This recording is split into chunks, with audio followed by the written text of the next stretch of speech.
Negeri Sembilan pun kita cakap, kita sebut dia amal yang tak ada hasil, ya, 10 perkara yang merosakkan amal kita. Biarlah kita ulang-ulang senantiasa, ya. Yang pertama apa? Nifak. Amal tetapi bukan real, datang kerana sebab lain daripada nak beramal itu. Baik belajar baik, baik tarawih baik, baik tahlilan baik, baik apa sekali, hatta tawaf, hatta umrah dan haji sekalipun. Pergi bukan kerana tujuan itu, pergi kerana tujuan yang selain daripada itu. Kalau tak kerana tujuan itu, dia tak pergi haji. Kalau tak ada kerana tujuan yang tertentu itu, dia tidak datang kuliah. Ada sebab tertentu, ada perkara tertentu. Kita bilang ada udang di sebalik batu. Kalau tak ada udang, dia tak adalah nak datang apa amalnya itu semua tu. Yang pertama ialah nifak, ya. Nifak tu apa? Pura-pura nampak macam ada tetapi sebetulnya tak ada. Nampak macam ibadat tapi sebetulnya maksudnya bukan kerana ibadat. Kalau tak kerana maksud dia tu, dia tak ada mana nak datang ibadat tu. Tu namanya nifak, ya. Pura-pura, hati-hati sekali, ya. Hati-hati apalah sebabnya sekalipun. Kalau tak kerana demi itu, tak ada. Macam sahabat pergi umrah, sahabat pergi hijrah. Innamal a'malu binniat. Setiap amal itu berserta dengan niat. Kalau pergi hijrah sekalipun, niatnya nak kahwin, niatnya nak meniaga, itu saja yang kau dapat. Tak ada dapat niat hijrah, ya. Yang pertama ialah nifak. Yang kedua ialah ujub. Rasa dah amal, rasa aku dah buat, aku baik, aku dah capai, aku dah begini. Nanti lepas amal, dia bikin postmortem diri dia sendiri. Apa aku dah buat, apa aku dah cakap, apa aku dah ajar, apa aku baik aku, bagus aku. Alhamdulillah, tu ujub membuat amalan kita tak ada pahala. Tapi aku betul buat dah baik apa? Takkan aku tak boleh bangga. Syukur memang wajib, bangga tak boleh. Siapa bilang kau dah baik? Tanda amalan kita tak baik, lepas amal tu masih boleh ujub tu, maknanya tak baik lah tu. Amal yang baik akan membuat kita makin takut pada Allah. Amal yang baik akan membuat kita lebih cemas, diterima ke tak diterima. Tapi amal, kalau lepas amal timbul ujub, itu tanda amal kau tak baik. Tak payahlah kau nak banggakan. Confirm tak baik. Confirm tak bagus amalanmu, confirm tak ada nilai. Kenapa? Kesan amal itu membuat kau jadi hamba yang jahat. Bermakna adalah cacat amalmu itu. Syarat zahir ke, syarat batin ke, adalah cacat. Sehingga amalan itu bukan buat kau taat pada Allah, makin kau buat lebih jauh pada Allah Ta'ala. Yang kedua ujub. Yang ketiga riak semata. Yang ketiga, yang keempat, yang kelima. Ini semua riak. Yang ketiga riak semata-mata, bukan kerana apa, suka amal tunjukkan orang. Yang keempat ialah riak suka dipuji. Yang kelima riak takut dikeji. Jadi 3, 4, 5 ini adalah apa? Riak. Yang pertama ialah riak. Yang ketiga tadi kita bilang apa? Riak semata. Bukan pasal nak dipuji, bukan pasal nak tayang, tetapi pasal apa? Suka orang tahu amal dia. Apa-apa cerita, Ana dulu begini, Ana dulu dah berkhidmat di tempat sekian tahun, Ana dulu Ana buat begini. Atau lagi orang sekarang bikin apa pun ambil gambar, atau satu dunia. Betul tak? Pergi umrah pun ambil gambar, atau satu dunia. Di internetkan semua tu. Sedekah saja, sedekah yang zahir sama sedekah yang secara sir, sekali rahsia. Sedekah yang sir tu pahalanya 70 kali ganda. Itu kalau ada ikhlas, ya, tak ada riak, ya. Kalau ada riak tak ada langsung pahala, ya. Yang ikhlas, sama-sama ikhlas. Yang sir pahalanya 70 kali ganda daripada yang nyata, ya. Jadi apa? Riak. Suka orang nampak amalan kita. Kadang-kadang boleh kurang pahala, kadang-kadang boleh sampai 0 pahala. Apatah lagi kalau sampai jatuh kepada yang keempat, suka dipuji. Itu riak sebenarnya. Suka dipuji, bikin apa sebaik-baiknya, seelok-eloknya. Kalau sembahyang sebagus-bagusnya, itu namanya bukan sembahyang, itu namanya persembahan. Biar orang bilang bacaannya bagus, rukuknya elok, rukunnya tertib, Allah. Semuanya itu, ya. Kalau syarah dibuat-buat dengan gayanya, dia elok-elokkan penyampaiannya, dipetah-petahkan cakapnya, Allah. Itu namanya sengaja tengok orang, biar orang kalau puji gembira, senang hati dia. Allah, itu namanya riak, suka dipuji. Yaumil akhir Allah Ta'ala akan panggil, wahai yang pembohong, wahai yang jahat, wahai yang riak, kau pergi minta pahala dari orang yang kau riakkannya itu. Dari Allah Ta'ala tak ada apa-apa pahala. Yang kelima, takut dikeji orang. Nanti orang bilang tak elok pula, nanti orang bilang tak bagus pula, nanti orang bilang tak cantik pula, nanti orang bilang tak matching pula warna apa baju, warna kain, nanti orang bilang tak kemas pula serbannya, nanti orang bilang tak licin pula bajunya, nanti orang bilang kurang sempurna pula majlis. Orang bilang, orang kata, orang nilai, itu namanya takut dikeji. Takut dikeji, riak tu namanya. Pakai serban, pakailah lillahi ta'ala. Jangan pasal orang tengok cantik serban dia ya. Pakai serban, pakailah. Jangan niat nanti kurang kemas, nanti orang bilang kok apa bergumpal-gumpal atas kepala. Pakai yang elok. Kenapa Nabi pakai elok? Bukan pakai elok kerana takut orang cela, apalagi nak orang puji. Masak biar yang enak. Kenapa? Dapat pahala. Bukan biar orang puji. Masakan aku, oh asam pedas aku, satu paling raja pun kalah. Astaghfirullahaladzim. Tak cukup rasa nanti apa kata tetamu, ini macam masak semur. Oh, tu semuanya tu tak boleh ya. Takut dikeji, amalan takut dikeji. Nanti orang cacat, nanti apa gitu. Sebab tu orang-orang gini tak perlu kau nak keji, kau nak cacat, kau punya pasal. Mungkin kalau aku salah, aku minta ampun kepada Allah Subhanahu Wa Taala. Dan aku memang tak perfect, aku memang tak bagus. Dan aku bukan tunggu markah daripadamu, dan aku tak heran pun markah daripadamu. Kau cacat-cacatlah, kau cela-celalah, kau sendiri pun akan menjawab depan Allah Subhanahu Wa Taala.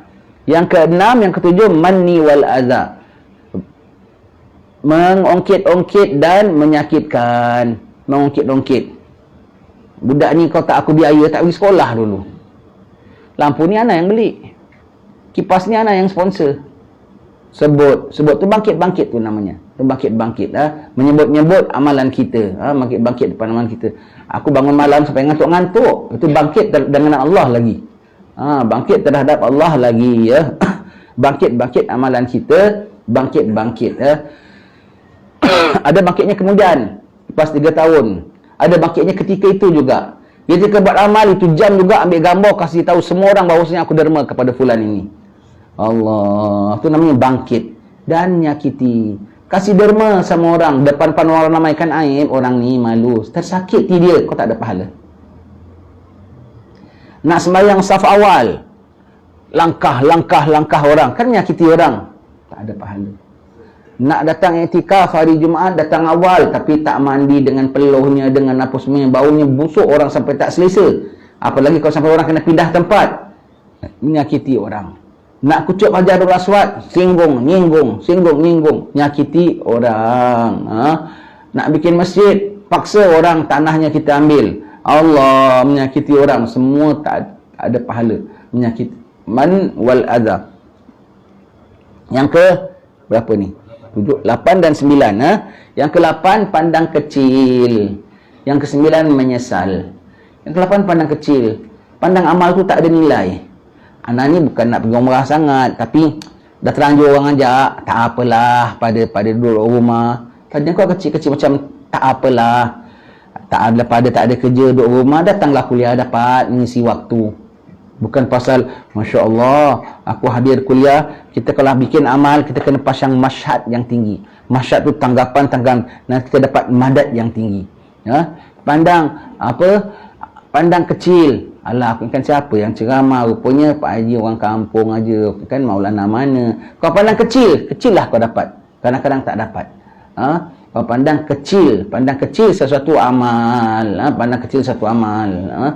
Tak ada kerja, datanglah masjid, dengar-dengar, tak apalah. Pada kat rumah tak ada kerja, pada kau semua tak apalah. Pada itu, pada ni, jadi macam benda tu ada sambilan, tak ada harga pada kau. Tak ada yang kau nak ambil beratkan. Tak ada kau nak ambil menghargai, mensyukuri, apatah lagi. Yang ke-9 tadi, menyesal aku bantu budak ini. Rupanya PL dia teruk kan. Mesti kita dengar begitu kan ya. Menyesal aku buat baik dengan dia. Rupanya anjing menggigit tangan yang memberi dia makan. Jangan, itu dah nasib engkau. Itu dah nasib engkau. Menyesal aku kahwin dengan dia. Rupanya PL dia teruk. Jangan menyesal. Jodoh dah jodoh, sepanjang hayat dengan dia, sama dengan dia, okey, sekarang dah habis jodoh, ya sudahlah, habis cerita. Tak payah menyesalkan, sebab ketika awak berkahwin dengan dia tu dapat pahala. Ketika awak bersama dengan dia berbahagia tu dapat pahala. Awak menyesalkan, tak ada pahala. Tak ada pahala semua itu. Amal tu disesalkan. Menyesal, Menyesal pergi haji. Ada saya jumpa orang satu. Allah, pada hari Mina. Hari Mina ke hari Arafah? Hari Mina. Dia dibilang jangan bawa duit banyak. Dia bawa duit. Dicuri orang, hilang duitnya. Mengamuk-ngamuk dekat Arafah ke dekat Mina. Menyesal. I regret come here. Aku menyesal pergi haji. Bini aku dah bilang, kau jangan pergi haji. Kau ni masih banyak dosa. Nanti Tuhan tindak engkau tau. Allah, jadi Tuhan tu jahat rupanya. Kan betul aku dapat gini. Kalau aku cakap bini aku, menyesal aku datang sini. Korang pun semua sama. Kita pula salah. Korang pun padan begitu begini apa semua. Ngamuk-ngamuk. Dekat Arafah kita bilang astagfirullah, orang ini berkali-kali disebut menyesal aku datang. Macam-macam orang begitu ya. Masa dia dah tenang sikit, kita panggil dia, brother, can we have some words, can we talk a little bit, can we discuss? Kita bilang dan ustaz pun satu, aku pun salah. Dia dapat opah banyak, dia dapat itu, dia dapat tiket free, kita yang kena bayar apa semua. Allah, padahal kita pergi semua jemaah tau. Kita pergi tak ada yang apa, kita tak pernah jadi pegawai. Tapi asal kita pergi, nanti orang minta ceramah, orang minta apa semua. Dan kita bilang, brother, you shouldn't regret. Allah beri kau. Dan ujian Allah bukan buruk. Ujian Allah maknanya Allah sayang kau. Dan in the very first place, aku datang, aku pun jemaah macam kau tau. Aku bayar sama dengan kau. Aku bukan free.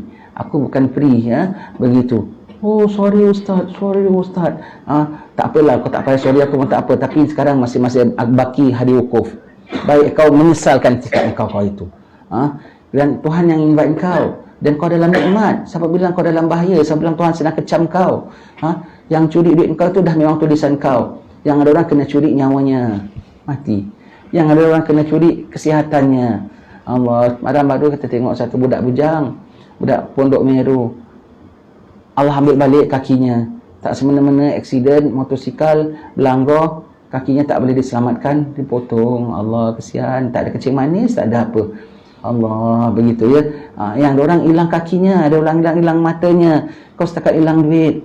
Sudah, itu pun ada nikmat, ada rahmat Allah Ta'ala. Kita pujukkan dia semua gitu. Jangan menyesal, jangan pergi haji kok menyesal. Allah. Yang ke-10 ialah apa? Luput. Bayar fitrah. Lepas sembahyang raya boleh, banyaklah orang. Nantilah lepas sembahyang raya bayar fitrah bolehlah. Lepas sembahyang raya Pak Amil pun tak ada kerja, kau tengok. Lapang tak ada orang. Bayar fitrah lepas sembahyang raya. Luput tak? Luput. Ada pahala? Tak ada pahala. Tak ada pahala. Sembahyang gerhana. Dah hilang gerhana baru nak sembahyang dan luput. Tak adalah. Tak ada. Sembahyang zuhur 5 petang. Dah luput lah. Luput berdosa engkau. Begitu ya. Sembahyang subuh, setiap kali sembahyang subuh terang dia, tak pernah sembahyang subuh masih gelap. Astagfirullahalazim. Dah luput. Begitu dah luput, dah tak dapat lah. Dah luput, dah tak dapat. Begitu 10 perkara yang membuat amalan kita boleh ditolak oleh Allah, tak diterima.